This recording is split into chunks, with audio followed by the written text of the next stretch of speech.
Hello everyone, मैं हूँ रागिनी, आपका न्यू होस्ट एंड दोस्त। आज वादे के मुताबिक मैं अफ़गानिस्तान के बारे में बात करूँगी। ऐसे तो इसका जो पिछले वाला जो वीडियो था वहाँ पर मैंने सर्क और आसियान कंट्रीज़ के बारे में थोड़ा बहुत मैंने बात किया था, तो अकॉर्डिंग टू दिस हम लोग इसके बारे में बात करेंगे और करते रहेंगे। तो पहले शुरू करते हैं अफ़गानिस्तान से। अफगानिस्तान का जो ज़मीन है, मतलब जो मैप है, उसको गौर से देखिए।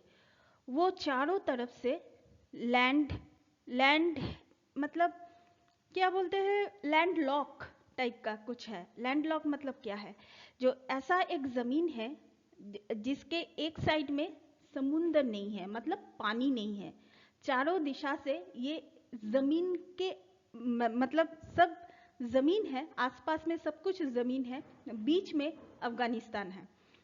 तो देखिए अफ़गानिस्तान का जो बॉर्डर एरिया है, जैसे कि Iran, Turkmenistan, Uzbekistan, Pakistan, Tajikistan, China, Bharat है, पाकिस्तान है। तो इतना सारा देश लेके इसके आसपास में इतना सारा देश है। तो ये मैंने आपको पहले ही क्यों बताया, मतलब वजह है। तो इसीलिए अफगानिस्तान के बारे में बातचीत शुरू करें। तो पहले मैं थोड़ा बहुत इस अफगानिस्तान चैप्टर के बारे में बात कर लेती हूँ। Part 1 history of Afghanistan, part 2 Anglo Afghan war, part 3 relation between USSR and Afghanistan, part 4 present time, मतलब हाल ही में अफगानिस्तान का क्या हाल है।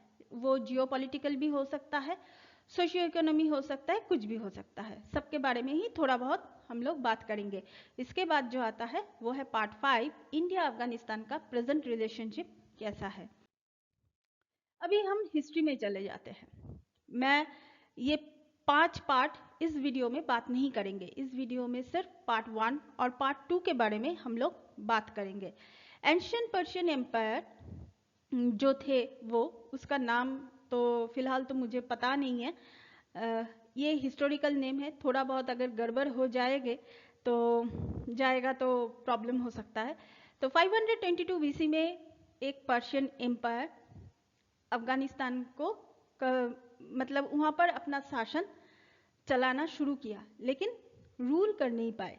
क्यों कर नहीं पाए? पहले कब्जा किए, उसके बाद अपना एस्टेब्लिशमेंट जो पावर है वो दिखाया, लेकिन आखिर तक वो कर नहीं पाए। क्यों कर नहीं पाए, ये एक सवाल है। उसके बाद अलेक्जेंडर द ग्रेट, इसके बारे में कौन नहीं जानता। सिकंदर महान 330 बीसी में ये अफगानिस्तान का जो क्या बोलते हैं, कैपिटल बोलते हैं, तो कैपिटल को कब्जा किया, अफगानिस्तान को ही वो कब्जा किया, लेकिन वहाँ पर शासन कर नहीं पाए, रूल कर नहीं पाए। क्यों?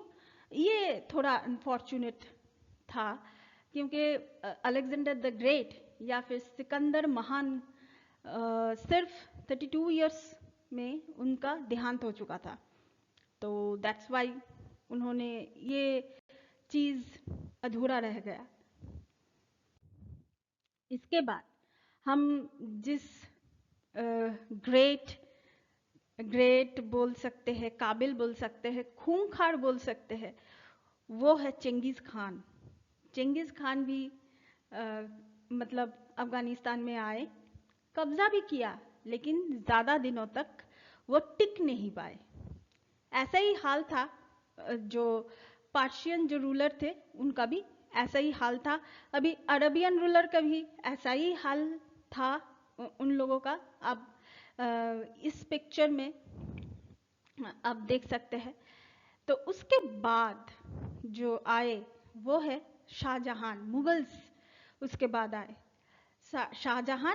और शाहजहां का पिक्चर आप लोग पहचान सकते हैं, राइट साइड में जो है शाहजहां आए, और उसके बाद उसका ही बेटा आलमगीर या फिर औरंगजेब अफगानिस्तान के ऊपर अपना झंडा जो है वो लहराना चाहे थे, पास्ट है। लेकिन अभी मतलब वो नाकामयाबी रहे। मुगल्स के बारे में अगर हम बात करेंगे तो थोड़ा बहुत मुगल्स तो अफगानिस्तान, काबुल, कांदाहार में तो थोड़ा बहुत तो उन्होंने तो अपना तो रूल चलाया, ये बात तो सही है, थोड़ा बहुत चलाया, लेकिन मतलब हर वक्त चला नहीं पाए वो। क्योंकि इसका कारण क्या है? लास्ट 19th सेंचुरी में जो थे महाराजा रंजीत सिंह, उन्होंने भी एक ही काम किया, लेकिन वो भी टिक नहीं पाए। लेकिन क्यों? ये बात है, एक ही चीज है यहाँ पर, जो है हिंदुकुश माउंटेन। अगर आप फिर से अफगानिस्तान का जो मैप है इसको गौर से देखिए, हिंदुकुश जो माउंटेन रीजन जो है वो बहुत ही ज़्यादा खतरनाक है बाहर वालों के लिए। तो इसलिए वहाँ पर जा सकते हैं, कब्जा कर सकते हैं, रूल भी थोड़ा बहुत कर सकते हैं, लेकिन वहाँ का जो वेदर है वो इतना जल्दी जल्दी चेंज हो जाता है कि उस हिसाब से इतना महान महान जो रूलर थे उन लोगों के लिए ये काम कुछ मतलब नामुमकिन सा हो गया था। इसके बाद जो आए वो है ब्रिटिश। ब्रिटिश का रवैया कुछ अलग था। ब्रिटिश जो थे ना वो बहुत कैलकुलेटिव थे, बहुत ही ज़्यादा कैलकुलेटिव थे। वो उन लोगों को एक चीज़ पता था कि अफगानिस्तान का जो वेदर है, खास करके हिंदुकुश माउंटेन रीजन जो है वो खतरनाक है, यानी कि ज्योग्राफिकल चैलेंजेस। ज्योग्राफिकल चैलेंजेस जो होता है ना ये बहुत ज़्यादा खतरनाक होता है, क्योंकि एक देश को आप देख रहे हैं, आप उसको कब्जा करना चाहते हैं, आप उस पर रूल करना चाहते हैं, सब कुछ ठीक है, लेकिन जब तक आप उसका जो ज्योग्राफिकल जो लोकेशंस, ज्योग्राफिकल जो सब कुछ है, वो सब कुछ अगर आप गौर से ना देखें तो मुश्किल हो जाएगा। तो ये होता है, ये मतलब क्या बोले कि ये रूल्स है, ये नेचर का ही रूल्स है। मतलब ये जो ज़मीन है, इंसान के बारे में छोड़ दीजिए, नेचर, ये जो ज़मीन, ज़मीन कौन है? माँ है हमारे, है ना? तो अगर माँ शब्द को भी छोड़ दे तो एक औरत, प्रकृति एक औरत है।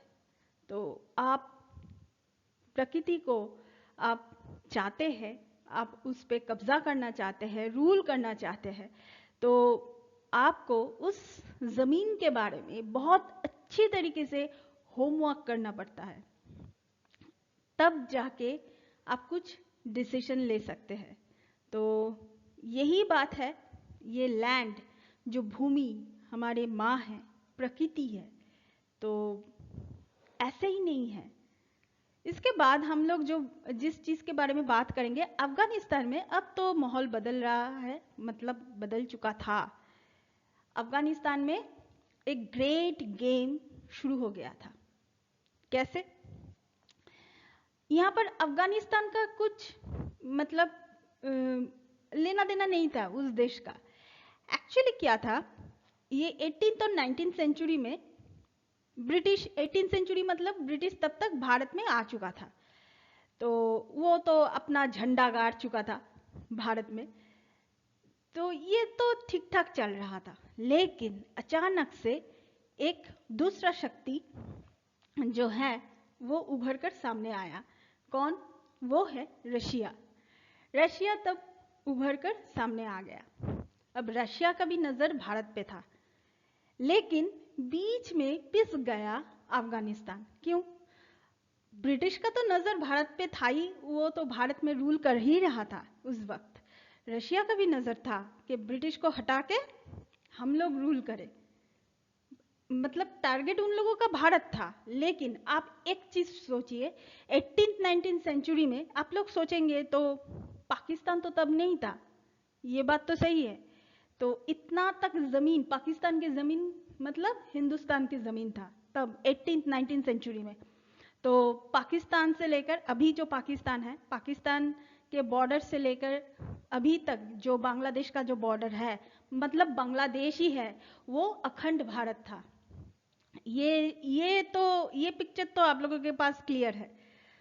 तो रशिया चाहता था कि मैं भारत में कैसे घुसूं, तो बीच में आ जाता है अफगानिस्तान, और ब्रिटिश ये चीज़ परख लेता है। वो मतलब बिजनेस मेंटालिटी का जो मतलब उनका जो ग्रुप है, ब्रिटिश का जो ग्रुप है, वो बिजनेस मेंटालिटी का है। वो समझ जाते हैं, परख लेते हैं कि क्या कौन क्या करते हैं, क्या कर सकते हैं। वो भी समझ गए थे कि अफगानिस्तान के ऊपर रशिया का एक नज़र है, तो भारत को तो वो छोड़ेंगे नहीं। ब्रिटिश तो ऐसे ही तो भारत को नहीं छोड़ा था ना, तो भारत को तो वो छोड़ेंगे नहीं। 18वीं सेंचुरी में तो बिल्कुल भी नहीं। अच्छा खासा मुनाफा हो रहा था भारत के पास से, तो इसीलिए उन लोगों ने एक ट्रिक्स अपनाया। वो क्या था? वो था बफर स्टेट। बफर स्टेट के बारे में शायद आप लोग जानते हैं, शायद जानते हैं। बफर स्टेट मतलब ऐसा है कि एक नेचुरल एक एरिया है, जैसे कि अफगानिस्तान। अभी आपको समझ में आएगा कि मैं पहले अफगानिस्तान का जो मैप है वो आपको क्यों दिखाया। ये जो अफगानिस्तान का जो पिक्चर है, मतलब मैप है, आप देख लीजिए, कहीं पे भी समुंदर नहीं है, यानी कि अफगानिस्तान में घुसना बहुत ही आसान है अफगानिस्तान में घुसना। तो मतलब हर तरफ से तो लैंड ही है, कितना कुछ देश है, Tajikistan, Uzbekistan, Pakistan, China, Bharat, Iran, इतना तो सब कुछ, सब लैंड ही तो है। तो इसीलिए यहाँ पर घुसना आसान है। तो वो उन लोगों ने क्या किया, उन लोगों ने जो किया, ब्रिटिश ने पहले अपना जो मतलब उन लोगों ने चाहा कि अफगानिस्तान सुरक्षित रहे, इसलिए अफगानिस्तान को एक बफर जोन डिक्लेयर कर दिया। बफर जोन डिक्लेयर कर दिया मतलब यहाँ पर दोनों तरफ से मुनाफा ही हुआ है ब्रिटिश का। जैसे कि तब आप पाकिस्तान को छोड़ दीजिए, पाकिस्तान तब हुआ ही नहीं था। तब भारत के साथ दूसरा जो देश है, उन लोगों के साथ जो ट्रेड रूट वो अफगानिस्तान के बीच से ये लोग चाहते थे कि जाए, तो ये तो आसान हो जाएगा। अगर समुंदर रहता तो नहीं होता, तो आसानी से ये वो ट्रेड रूट वो इस्तेमाल कर सकते हैं। ये चीज़ तो ये चीज़ मतलब क्या है, बनिए के दिमाग है ना, तो ये चीज़ पहले सोच लिया है। तो ये चीज़ मतलब ये चीज़ सोचने के बाद उन लोगों ने जो किया वो मतलब अफगानिस्तान के ऊपर कब्जा करना चाहा। कैसे किया? अब बनिए हैं, आमने सामने ऐसे कोई सिकंदर है, मतलब थोड़ी कोई अलेक्जेंडर है कि आए, मतलब विनी विडी वीसी, ऐसा तो कुछ नहीं है। तो वो लोग बनिए के दिमाग है, तो उन लोगों ने ऐसा किया कि वहाँ उस टाइम में जो शासक था अफगानिस्तान, जैसे कि दोस्त मोहम्मद, उनको मतलब ऐसे ही कुछ ट्रीटी उनके साथ साइन किया था को मतलब अफगानिस्तान के ऊपर ब्रिटिश का ही हुकूमत रहेगा, ऐसा ही ट्रीटी साइन किया था। लेकिन दोस्त मोहम्मद ने जो किया, उन्होंने ऐसा ट्रीटी साइन नहीं किया, और उन्होंने क्या किया, ब्रिटिश को भी मान्यता दी और रूस को भी मान्यता दी। तो तब तो घमासान शुरू हो गया, इंगो अफगान वार, ये तो शुरू हो गया। ब्रिटिश ने अफगानिस्तान, काबुल को कब्जा किया, लेकिन अफगानिस्तान का कुछ ट्राइबल ग्रुप था, इतना खूंखार था। आपको पता है कितना सोल्जर्स को उन्होंने, ब्रिटिश सोल्जर्स को उन्होंने मार गिराया?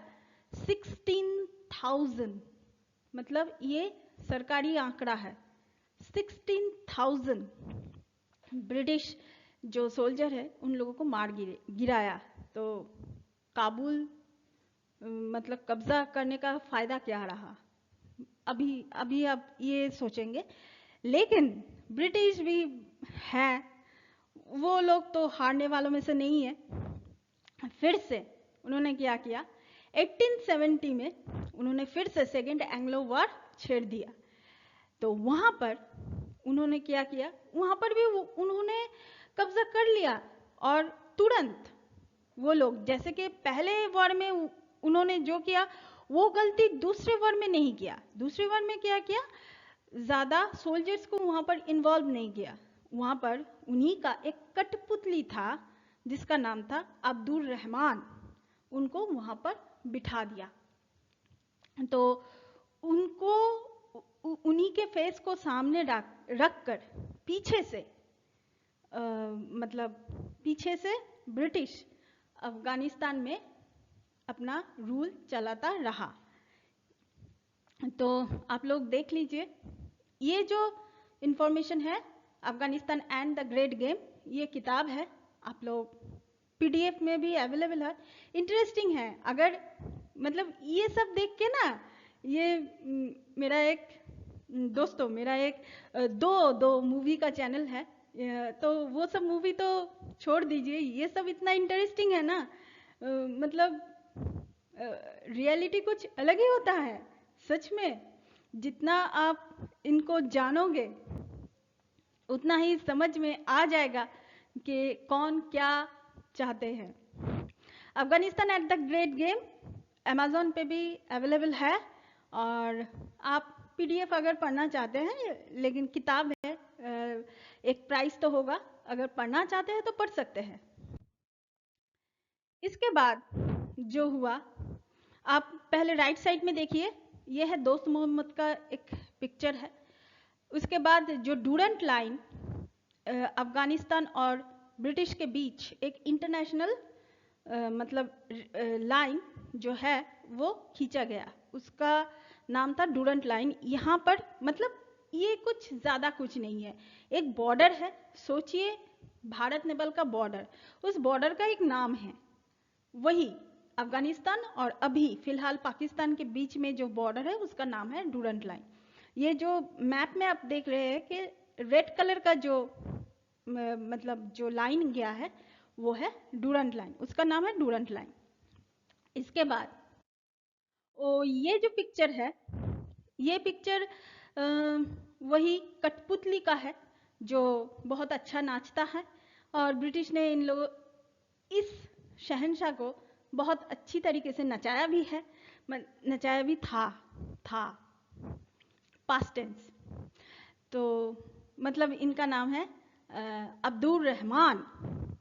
और इसके बाद ये डूरंट लाइन का जो पिक्चर है अफगानिस्तान और पाकिस्तान, यहाँ पर और भी ज़्यादा प्रोमिनेंट दिखाया गया है ये जो मैप है। इसके बाद तो मतलब ये रेखा, ये लाइन मतलब खींचने के बाद भी ब्रिटिश मतलब इतने मतलब क्या बोले, जो भी है। तो 1907 में फिर से उन लोगों ने क्या किया कि एंग्लो रशियन जो कन्वेंशन हुआ था उसमें सभी को मनवा लिया कि अफगानिस्तान के ऊपर ब्रिटिश का ही राज है, ये उन लोगों ने मनवा लिया। लेकिन वहां पर एक शासक था, तब तो मतलब गद्दी उलट चुका था, अमानुल्लाह खान बोल के एक शासक था, उनका पिक्चर मुझे नहीं मिला गूगल में। तो अमानुल्लाह खान, उन्होंने खुद को आज़ाद डिक्लेयर कर दिया। फिर से ब्रिटिश को गुस्सा आया, ब्रिटिश लोगों को फिर से गुस्सा आया, थर्ड एंग्लो अफगान वॉर उन लोगों ने छेड़ दिया। गरीला वॉरफेयर, ये तो आप लोगों को पता ही है, जो लोग हिस्ट्री के स्टूडेंट है वो उन लोगों को तो पता ही है गरीला वॉरफेयर क्या होता है। गरीला वॉरफेयर हमारे देश में ही एक महारथी था, महावीर, महारथी, कुछ भी बोलिए, वो तो गरीला वॉरफेयर में तो मतलब एक्सपर्ट थे, एक्सपर्ट। कौन थे वो? शिवाजी महाराज।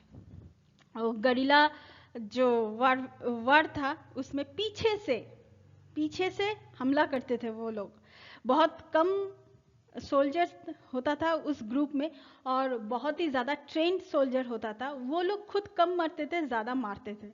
तो ये था गरीला वॉरफेयर। तो ब्रिटिश ने अफगानिस्तान में ये टेक्निक यूज़ किया, फिर से कब्जा किया, फिर से काबुल कंदाहार को कब्जा किया, लेकिन फिर से नाकामयाब रहे। क्यों अभी नाकामयाब? इसलिए रहे कि जो अफगानिस्तान में जो सोल्जर्स थे वही एक situation, Hindu Kush mountain region और अफगानिस्तान का जो क्लाइमेट, इसके हिसाब से वो सोल्जर थक चुके थे। वो अगर सोल्जर ही थक जाए तो और क्या।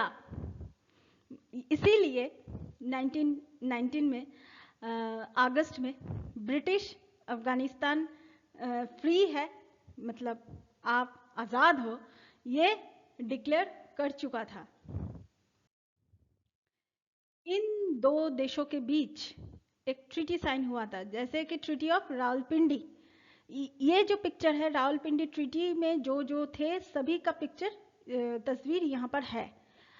तो ये ट्रीटी साइन हो गया था 1919 में। तो आप सोच रहे हैं कि अफगानिस्तान जो है वो आज़ाद हो गया। नहीं, 1920 में रशिया एंटर कर चुका था 1920 में। तो उसके बारे में मुझे लगता है कि बाद में बात करेंगे। इंटरेस्टिंग है ये सब चीज़, ये रियलिटी में हुआ था, ये अभी भी हो रहा है। इसी के नक्शे कदम पर हम जनरेशन नेक्स्ट हम लोग चल रहे हैं। तो टू बी कंटिन्यूड बोल के फिलहाल के लिए मैं जा रही हूँ, फिर से आऊँगी कल, नहीं तो उसके बाद मैं चली आऊँगी। मुझे बहुत ही इंटरेस्टिंग ये सब कुछ लगा, ये किसी पे जगह पे जाना, कब्जा करना, सब कुछ करना, लेकिन रूल कर नहीं पाना, मतलब क्या है। मतलब ये सब चीज़ ना मुझे बहुत मज़ा आया, ये सब चीज़ देख के, सुन के, पढ़ के। और ताज्जुब की बात है, ये कोई स्क्रिप्ट नहीं है, ये सचमुच में हुआ है, सचमुच में हुआ था। और रशिया के बारे में भी तो मुझे पता है, रशिया के तो और भी बहुत सारे बहुत कुछ है, वो भी इंटरेस्टिंग है। तो यही मेरा वीडियो था, टू बी कंटिन्यूड, फिर से आऊँगी मैं। Thank you so much, that's all. Please keep watching and please subscribe my channel. Till then, good bye.